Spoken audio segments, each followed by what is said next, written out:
Welcome to This Week in East Brunswick. Today we stop by the Nature Center behind Crystal Springs Aquatic Center, where residents and volunteers are replanting trees as part of the New Jersey Tree Recovery Program. Then we check out the East Brunswick High School's Folio Club's Night of the Arts that was held here at the East Brunswick Public Library. Barbara Reese sits down in the studio with two Rutgers students who fill you in on everything you need to know about the upcoming 40th Annual New Jersey Folk Festival on April 26th. All this plus a special look at the Trio Venia concert at the Community Arts Center. So stay with us.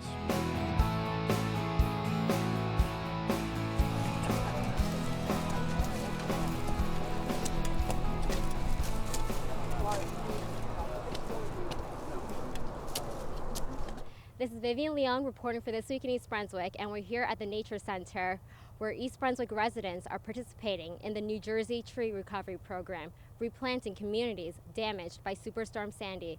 Let's join the action. How did the New Jersey Tree Recovery Program start?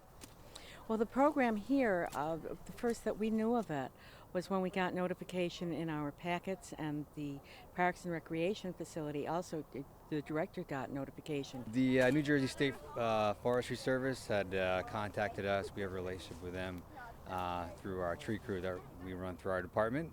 And the state contacted us through their community forestry service program. It was something that sprung out of all the damage that was occurred between the storms Irene and Superstorm Sandy. All of the trees that were lost here in the township alone, we lost over 300 trees just on public property. We're not talking about what people personally lost during these storms. So what the State Environmental Commission proposed to do is hand out these seedlings, up to 2,000 per community, to be distributed to residents for planting. Additionally, we could use some of those seedlings to plant on our public lands here, which is what we've done now. So they ran a program where they're distributing free seedlings, tree seedlings, to municipalities who wish to participate. The goal actually is to distribute hundreds and thousands of tree seedlings. So it's to get communities to replant a lot of the damage that was done by Superstorm Sandy this year, and perhaps even in the next couple of years, because there was so much damage done by the storm. And in East Brunswick in particular, we lost hundreds and hundreds of trees. And what kind of seedlings can the residents get for free? The state gave us a variety. We have here, I believe, some northern red oaks, some sweet gum trees, dogwood. We have redbud trees. So we have a variety of them, and pretty much we're giving them out. The state has advised us to give them out in packs of 5, so residents will be able to get a variety when they come pick them up. And we're going to be doing a planting today with some of the volunteer groups in the community. I believe they're going to be planting about 200 trees down by the nature trail by Crystal Springs down in that area. East Brunswick Youth Council, which is another program run under our department, a bunch of our high school youth are coming out today, and I think we have about 20-25 kids coming out to help help our department plant some trees over behind the Nature Center in Crystal Springs in that wooded area. And we also have some Boy Scouts from local Troop 223 coming out. They're always a very big help to us, and we really appreciate both those organizations giving us a hand today. How did you find out about the New Jersey Tree Recovery Program? I got an email from the Youth Council website, and I was interested in it. Well, I've been looking for any way that I can help my community and everything, because I really wanted to do volunteering, but there weren't really that many opportunities, so I just sent them an email and they sent me this back. What we're concentrating on today is there's a parcel of public parkland behind the Crystal Springs Aquatic Center. It's a large wooded nature trail that was really decimated by Superstorm Sandy. We cleaned it up. It took us about a year to clean it up, to open up all the trails again and take care of a lot of the trees that had tipped over and things of that nature. And we're concentrating back there this year in hopes that we can regrow out there, the canopy out there. We do a lot of people in town take advantage of that area. Recreationally, the Board of Education has science classes back there in the fall. So we're really concentrating on that area. Do you know what kind of trees you're planting today? We're planting sweet gum trees and planting red maple. And you do several community events. How does this community event differ from your other events? Most of the events I do are inside. Like, you don't really get to get outside and, breathe a bit. So it's a new experience, being outside and connecting with nature. And what kind of impact do you hope your community service will have on the environment? I hope like these new trees can like really help the environment, and like people like can come here and just and like they can also help out, and it's a great way to like help your community. I know a lot of people that had to like move for a bit and get their home repaired because the trees have fallen over or the power circuits have gone haywire. So I feel like trying to restore the ecosystem will first help us establish a better environment to live in before we start rebuilding our lives. One of the most important things to emphasize is just the value of being aware that we do replant, and that it's heartwarming to see the number of people that are coming out and saying, I lost a tree. I know that, I need something to replace it. Instead of just sitting back and saying, oh, we lost the tree, they're looking forward to keeping this as very sustainable. We're very proud of our title, our moniker of Tree City USA, and that's because of all of the trees that not only that we have, but that we take care of. Is there something that you can take away from the experience? I think definitely from this experience you can just find your love for nature. I think definitely for a lot of people with today's society, we're stuck indoors all of the time. We have school for so many hours every day and then homework for so many more hours. You don't really get a chance to go outside, and I think by having events like this, you really get a chance just to see what it's like, because I doubt many of us would come to a park alone. And what kind of impact do you hope that this will make on the community? Well, besides being on a wonderful community event and activity for everyone, in terms of a tree lasts, my goodness, trees can last 60, 70 years. You've planted something when you're young, part of the youth council or something, that tree is there. And that tree will be there when you're an old person and you're looking at it. And in terms of just the environment, being responsible to help clean up the air. That's what our trees do, is they deodorize the air that we breathe. So it's a good thing all around. All the information, all the events and activities that we do, we've been promoting heavily on our local Facebook page. We're on Facebook and Twitter and now Instagram, believe it or not. They can always go to the township website at eastbrunswick.org. They can always call our office at 390-6797 for more information. So it's pretty easy to find us on social media and on the web, so we encourage everybody to find out what's going on through that route. And is there anything else that you'd like to add? Come on out and pick up your free tree seedlings, and we hope to see everybody out in our parks this spring and summer. Thank you for watching This Week in East Brunswick. I'm Vivian Leung. For more information on upcoming community events, be sure to check out eastbrunswick.org. We'll see you next week. The East Brunswick High School Folio Club recently held the Night of the Arts at the East Brunswick Public Library in the teen space. Students and residents alike were invited to share some of their original artwork, including photography, paintings, and poetry. We actually have a Night of the Arts at the high school. That we started doing it 2 years ago. It was a fundraiser for the club, and basically what we wanted to do was we wanted something that was sort of a compilation of all the artwork, because the Folio is actually a magazine that we put together. The club, that's what we do in the club, is that the club meets every Wednesday. Students from all throughout the school submit photography, paintings, poetry, short stories, and the club meets together and they talk about them and they decide which ones they want in the magazine. And then we make a magazine at the end of the year and we distribute it.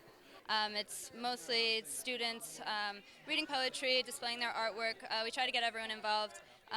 We really try to support all the arts in the school, and we do our best to get everyone kind of there to show off what they do, because everyone's pretty talented at our school. So this is the first time we're doing it here at the library, and it's pretty exciting. Well, because I thought it was central for the whole town, so everyone in the town will eventually come here. And because I wanted for the whole town event, so it's not just a high school thing, so that's why I put it at the library, so everyone would be able to see it and come. This was the first year that we decided to bring it here to the library, and we weren't sure how it was going to go. And I have to give Dylan credit, because he's really he was the one that put this all together. So I'm really proud of him, because I think he did a really nice job, and we have a nice turnout. But it's great to have the community be part of it. That's what we really wanted, is to try and get some people from East Brunswick, besides students, to kind of get involved so we can kind of re-inspire people's interest in the arts.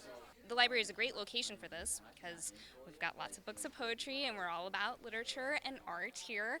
And I think it's a great place to get a little more recognition from the community. We're able to accept submissions from adults or kids and people that go to the high school or people that don't. So I think it's been really good, and I think it's getting a lot more visibility here at the library than it might at the high school. Yeah, I mean, being here at the library is great. I mean, the library, it's fantastic that they have us here to be part of this. And I think that it also encourages more of that community involvement. We don't get as many community people at our Night of the Arts because it's mostly students. We do get some parents that come, but that's more just in support. I'd like to see this be an annual thing, so that way the more the word gets out, the more we get people from town coming. I would love to see people who are not affiliated with the high school coming and doing this. It would be great. I find this club to be probably like my little home. Everyone's just really supportive and fun, and it's just a great environment. I really like that everyone supports the arts there, and that's like really my little niche, so I love it. This is a poem that I wrote called Dreamer. I was a dreamer who dreamt such beautiful scenes of people and places too stunning to fathom, and when I lost you, I lost myself and all the dreams which encompassed my mind.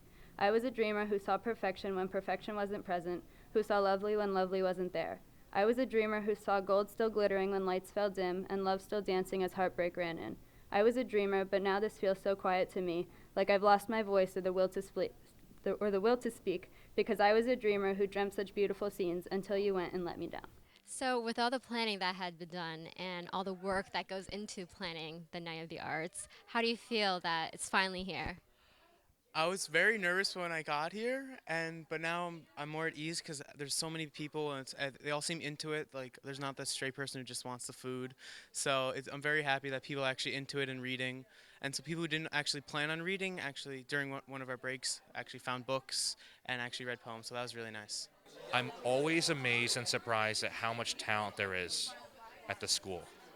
And so many of these students, I see them in class, so I don't get to see them with their art. So it's kind of a nice thing because, I teach English at the high school, so I see them from that perspective, but I don't ever really get a chance to see their photography and their artwork. So I'm always surprised when I walk around and I go, wow, this is amazing. And a kid goes, yeah, that's mine. I did that. I'm just like, wow, you do this too? Like, that's really cool. So I think I'm oftentimes amazed at some of the work these kids are capable of. There's so much talent, musical, artistic, everything. There's just so many kids that are talented in East Brunswick. And what keeps you coming back? The art and the great people. The club advisor, Mr. Sicilian, is very supportive of everyone. He loves giving us every opportunity to get all of our ideas out there. He's really supportive, so is everyone in the club. We've all kind of become like a little family. And it's really nice to kind of see everyone's work and critique together and be supportive of each other. I think that there always is going to be this underlying desire for art and culture. And I think that the students find it. They find that outlet with the club that they don't find anywhere else. It's like this camaraderie that they share, that they all appreciate it. And you don't have to be Shakespeare to be in the club. You don't have to be this fantastic poet. You just have to appreciate it and have something to say. And I think that having that outlet for them, that's why you get that core group of students that really love it and keep coming back every year. And for people who want to join Folio, how can they do so? Well, there's always an activity fair at the high school every year, and we have it's not like a booth, but we have posters there and a sign-up sheet. So all they'd have to do is come there and sign up. If not, they can email us beforehand at ebhsfolio@gmail.com to show their interest, and we can send them information about the next upcoming meetings and interest meetings, so they can sign up there. Well, if you're watching this and you're a student, join Folio. If you're a parent of a student at East Brunswick, encourage them to join Folio, and also encourage them to just get involved in the arts, because we have a fantastic arts program, and not just in Folio. We have fantastic, art, music, drama. East Brunswick is just such a fantastic program for students to get involved. There's so many great things. I'm just one little piece of the pie. Just get an instrument in their hands, get a pen in their hands, get a paintbrush, whatever it is. Just get them doing it, because we need art, because that's why we live. It's why we appreciate life, is because of art. An okay-looking lobby with fakish-looking flowers. The walls are kind of shabby. The guy at the desk, he glowers. But outside there's a thunderstorm and the sky is falling down. You could go back to your dorm, only it's halfway across the town. The elevator's up for repairs. There's little toddlers shrieking. You would have gone up the stairs if the stairs would just stop squeaking. So you're stuck here in this lobby with these fakish-looking flowers. If only you could stop the rain with your imaginary powers.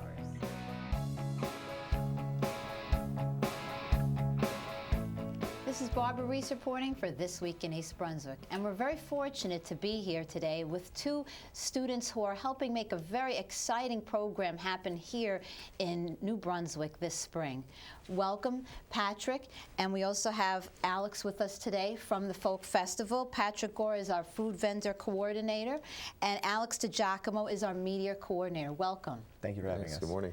Good morning. So tell us, Alex, a little bit about, for those that are not familiar with the New Jersey Folk Festival, it is the 40th anniversary of this wonderful event here in the area. Tell us a little overview of what it's all about. Well, the New Jersey Folk Festival is a nonprofit organization. It's run by about 15 or so undergraduate students. It's overseen by our director, Dr. Angus Gillespie, as well as our assistant director, Michelle Yusay. And it's the festival really looks to highlight folk culture and folk life, and it looks to give people a chance to experience sort of cultures or styles of music that they wouldn't normally sort of encounter. In previous years, we've featured Garifuna cultures, Bulgarians, the Andes. This upcoming festival, we're doing something a little bit different, though. Instead of focusing on any one culture, we're instead focusing on sort of the history of the previous festivals and sort of how the festival itself came to be. And so the theme is sort of looking back as well as looking forward at the festival's history. And some may not realize that this festival started in 1975 with a few students. Maybe, Patrick, you could tell us a little bit more about how it all came together. Of course. The New Jersey Folk Festival began in the mid-1970s. It was started by Dr. Angus Gillespie, who was part of the American Studies Department at Rutgers University. And his focus of study was folklore and folk culture. And this was in sort of the midst of the big folk revival movement that happened in the late 60s and early 70s in America with artists like Bob Dylan or Phil Oakes. And this movement sort of spread to New Brunswick in its own incarnation, which in the form of the Mind Street Music Collective, which were this small group of student and also local folk musicians from New Brunswick who gathered in this small church on Mind Street right off the College Ave campus. And there they wrote songs, performed, and had this little music collective going. So between Dr. Gillespie's focus on folk life and their new musical performances, songwriting, they collaborated along with a handful of students to create this festival that highlights different folk arts, crafts, aspects of folk life, and music and dance performance, which is one of the biggest aspects of it. And it's been going strong for 40 years since then. Every year now we have thousands of people come and visit the festival on Rutgers Day. And as Alex said, this year we are doing kind of a looking back at the past years to highlight some of the major aspects of the last 40 years, and then also looking forward to some of the things we have to look forward to in the future. Mm-hmm. And the class itself has become a cornerstone at the school. Could you tell us, Patrick, a little bit more about the class Absolutely. aspect? That's another very important part of the festival. It's a student-run organization. Every part of the festival is organized by students. There are about 15 of us. We all have different jobs. We organize different parts of the festival. Alex is the media coordinator, is responsible for publicity. I'm the food vendor coordinator. I work with our food vendors. We have a very wide variety of food that is served on festival day, everything from Greek to Asian food to Middle Eastern to a lot of standard American fare. So it's plenty of good food to have that day. You have a lot of choices. And our class is a regular 3-credit class with Rutgers, and it really gives a lot of great experience to students for planning, organizing events, fundraising, things like that. A lot of very applicable skills for the real world. Yeah, it's a lot of managerial experience Exactly. too. You're running the Absolutely. whole festival. And I've had some of that food. It's very good. And I know you also have craft vendors as well coming this year? Yes, we have a pretty diverse craft market, about 70 booths and crafts demonstrations. There's everything from glass blowers to leather workers to jewelry crafters. I think last year we even had a beekeeper. So those are always fun to watch and interesting. There's also the folk marketplace, which is somewhere for the performers to sort of display their merchandise. You can get CDs there. As well as we have a children's activity center, which is they have games set up, they have crafts that the children can make and take. I think this year we're also going to have pony rides. So there's really stuff for people of all ages to come and have fun. And as you spoke about performers, and this is a 40th anniversary, you have a father-son team at the performances this year. Yes, we have Peter Anick, who is I believe a performer from the inaugural Folk Fest. So he performed here 40 years ago. He's performing again this year with the Anick Brothers, and that's a band with him, and it includes his son, Jason Anick, who is himself currently a very accomplished violinist and fiddler. And it's just interesting to see how Peter Anick played 40 years ago. He's now playing here with his son in the 40th anniversary. And just to see that sort of, it's a good example of how the music is passed on in a family and sort of across generations. So we could talk about the festival for a long time, a lot of great aspects to it, but for those who want to come to the festival, let's give them the details. When is it? Where is it? And we'll have a website scrolling on the bottom to tell folks about where to get more information. But where is it located, Patrick? The festival will take place on Saturday, April 26th from 10 a.m. to 6 p.m. on the lawn in front of the Eagleton Institute on the Douglas campus at Rutgers University. It'll take place rain or shine, and there's no admission charge. It's a free family event.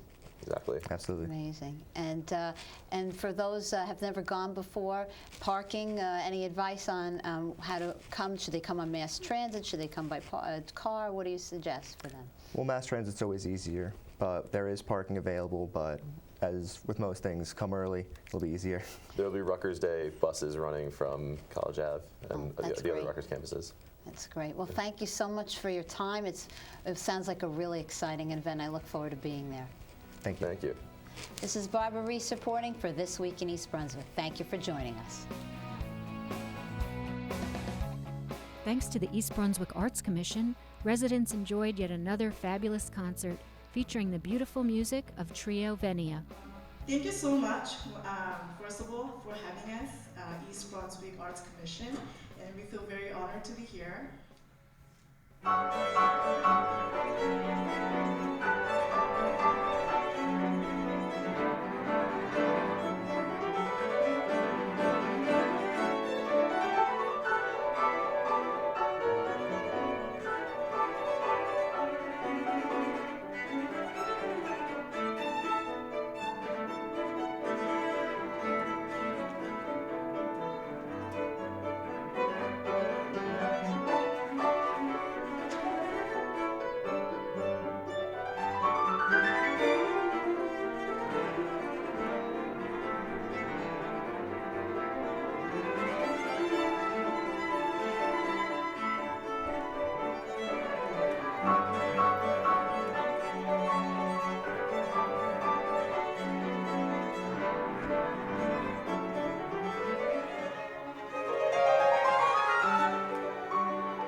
Introduce our trio members first. My name is Grace Wallet, playing the violin, and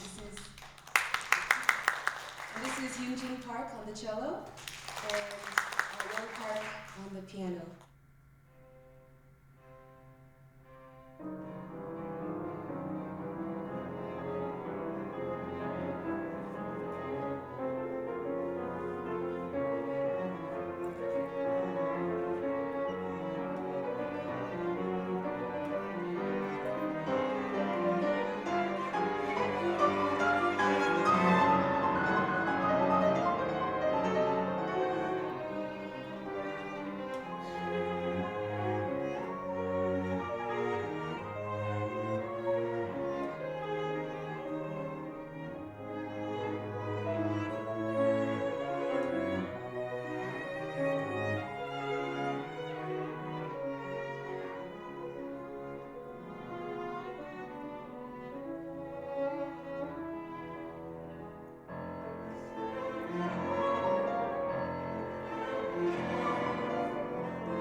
what Venia means?